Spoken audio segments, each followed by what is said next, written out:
So let me conclude. This is my last slide.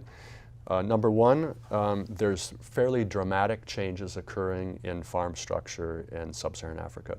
Medium-scale farmers seem to be growing much faster than small-scale farms and even faster than large-scale farms.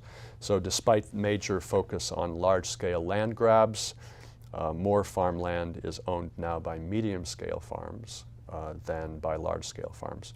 Now, the jury is out as to whether medium-scale farms are having a net positive or a net negative effect on national development objectives.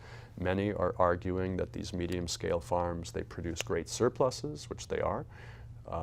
They may be more productive. Some initial evidence does suggest that they're more productive than small-scale farms.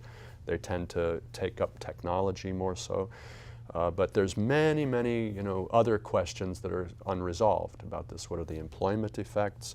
Is more acquisition by medium-scale farms contributing to or taking away from the potential for inclusive agricultural growth and the multiplier effects that I mentioned earlier were so important? So jury's still out on that one.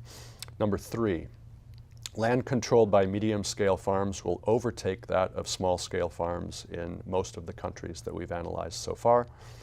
Number four, yes, the region as a whole has a great deal of unutilized cropland, but this is concentrated highly in about 5 or 6 countries. And after you account for that, there's quite limited potential for land expansion in many of the other countries.